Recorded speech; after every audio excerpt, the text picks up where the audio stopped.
लु नमस्ते सेवा।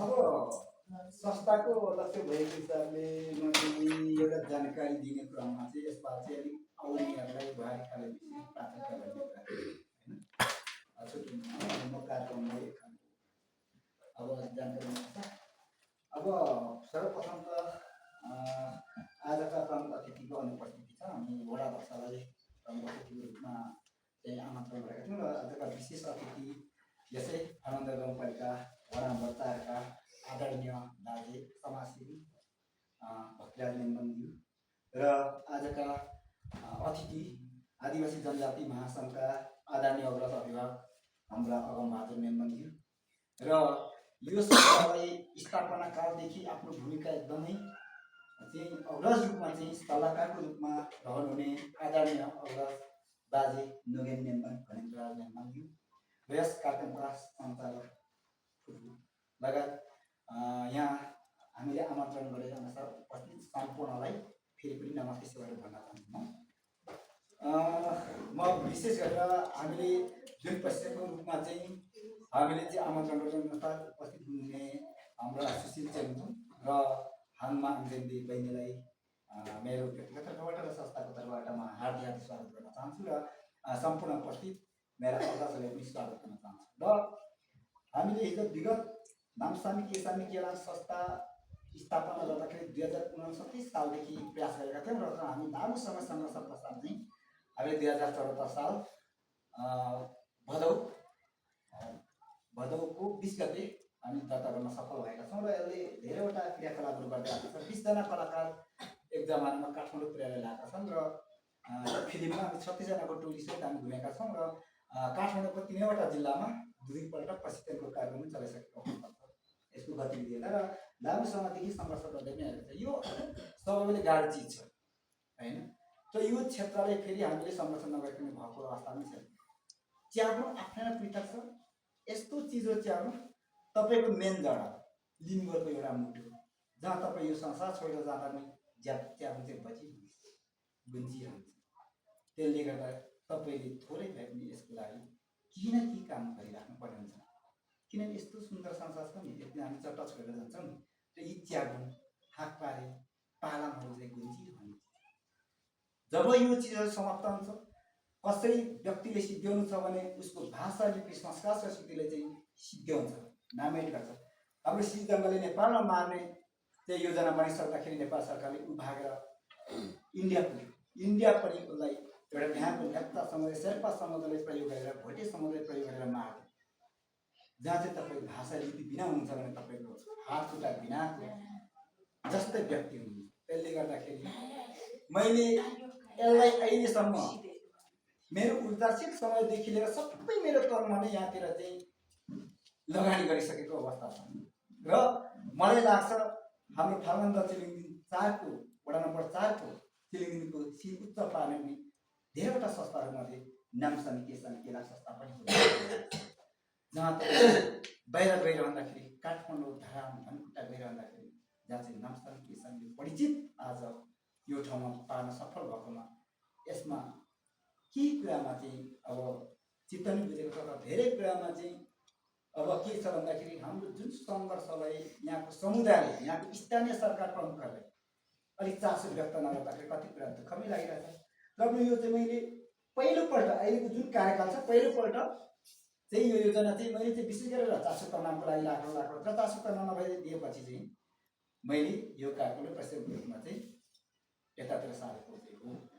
मैले अघि पनि भने जरा बिनाको रुख कतिखेर ढल्छ कतिखेर सकिन्छ थाहा हुँदैन। त्यस्तै संस्कार संस्कृति बिनाको मानव जाति कतिखेर हराउँछ त्यो थाहा हुँदैन। त्यसले गर्दाखेरि तपाईँ हामीले सकिन्छ आर्थिक सहयोग, सकिन्छ भौतिक सहयोग, कतिसम्म सकिन्छ हामीले यसको लागि यसले जीवन्त राख्न लागि इच्छा नै खाद्य तरङ अझै कसरी स्थापित गर्ने, हाम्रो कमिङ जेनेरेसनलाई चाहिँ यसलाई कसरी चाहिँ क्रिया गर्ने।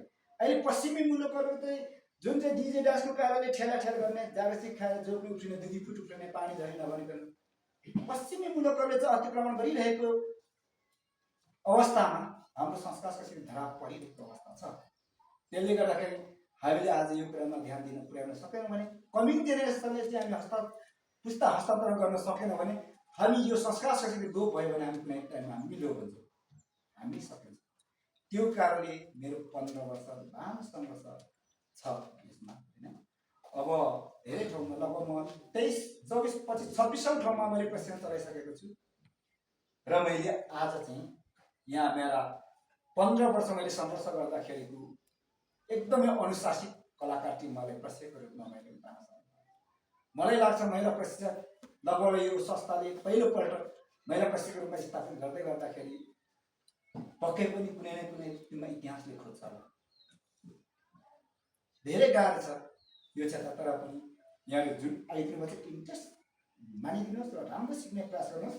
तपाईँहरू 500 जनाले सिक्नुभयो भने तपाईँहरू 500 जनाले अरू ठाउँमा सिकाउन सक्नुहुन्छ। मैले हाम्रो चिन्दिनु पश्चिमी बेल्टले बढी प्राथमिकता दिँदैछु, केही कुरा मैले खोलेको पनि छु होला होइन। पूर्वतिर अघि पनि कुरा आयो, पूर्वका केही टिमहरू अहिले हाम्रो चाहिँ टिमहरू छन्, तर सबै अब 25-26 आइटम नाच्नेहरू छन्। उनीहरूले सिकाएर के गर्ने हामीले अब तर पनि भोलि हेरौँ होइन। अब 8-16 जनाको टिम भयो भने चाहिँ तपाईँलाई राम्रो तरिकाले ग्रहण गर्नुहोस् होइन। अब तपाईँले धेरै कुरा होइन, अब दिनको एउटा रिचार्ज खर्चसम्म होइन, आज भोलि पर्सिसम्म कहिलेसम्म चल्छ होइन। हामी विशेष मेजरमेन्ट सल्लाह गर्छौँ र तपाईँहरू खाजासम्मको व्यवस्था छ। हामी 2 घन्टा मात्रै स्पेसल प्रशिक्षण हामी दिन्छौँ, अरू थ्योरिकल 1 घन्टा गर्छ, 3 घन्टा। आज एउटा समयको सेड्युल बन्छ, तपाईँहरू अरू बेला धेरै ठाउँमा प्रशिक्षण लिनुभएको छ, ट्रेनिङ लिनुभएको छ, यो त्योभन्दा यो पृथक छ, त्योभन्दा यो खतरनाक हो, यो एउटा शक्तिपीठ हो यो च्याब्न भनेको। त्यसले गर्दाखेरि यहाँहरू आज उपस्थित हुनुहुने बहिनीहरू विद्यार्थी बहिनीहरू पनि केही टिमहरू छन् जस्तो लागेको छ र आउने टिमहरूले विशेष गरेर घर परिवारमा कति कुरा त गाह्रो नै हुन्छ, तर पनि यहाँहरूले राम्रो सिकेर यहाँहरूले अझै पनि हाम्रो सिंहले उच्च बनाइदिनुहुन्छ भन्ने कुरा यो फाल्गुन गाउँ परिवारमा चाहेको र सिंहतर्फ र सिंह पूर्वाञ्चलकै नामलाई सिंहले उच्च बनाउनुहुन्छ भन्ने कुरा म राख्न चाहन्छु र यहाँको कलाकारता क्षेत्र पनि उत्तरोत्तर प्रगतिको कामना र यहाँहरूले आवश्यकता अनुसार जुनसुकै ठाउँमा पनि हरेक कुरामा मुन्धुम होइन। अघि हाम्रो स्वागत मन्तव्य राख्ने क्रममा एकदम पहिलो कुरा आएको छ, मुन्धुमले देश चलाउने हो, मुन्धुमले नीति निर्माण कायम गर्ने हो, विद्यान बनाउने मुन्धुममै हो। सबैभन्दा मेन जब चाहिँ मुन्धुम हो। मुन्धुमले मात्रै मानेर गयो भने आफै त्यहाँनिर चाहिँ साम्यवाद छ, समाजवाद त्यहाँभित्र छ। म त त्यो ढङ्गले बुझ्छु। त्यसले गर्दाखेरि यहाँको हामी जतिजना छौँ थप हामी यहाँहरूसँग रहनेछौँ 3 दिनसम्म। यो मेरो नेतृत्वमा अन्तिम मेरो प्रशिक्षण हुन सक्छ।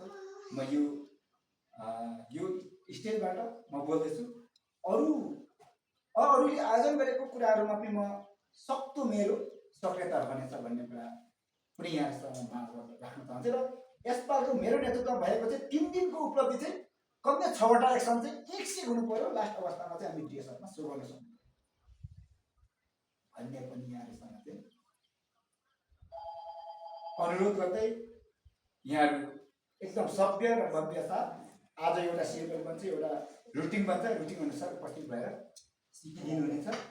सम्भवतः म यहाँहरूसँगै रहन्छु भन्ने कुराहरू राख्न चाहन्छु र अबले भने यो हल म प्रशिक्षकहरूलाई म यो समयलाई चाहिँ प्रदान गर्दै यहाँहरू समक्ष तन्ता नवामसै तुक्नासम्म मुगे मेङ्गे तुलागी बातमा केला भन्दै म अध्यक्ष भएको हिसाबले आजका विशेष अतिथि र अतिथिहरूलाई पनि विशेष धन्यवाद दिँदै आजको यस उद्घाटन कार्यक्रम चाहिँ समापन भएको घोषणा गर्न चाहन्छु। नमस्ते।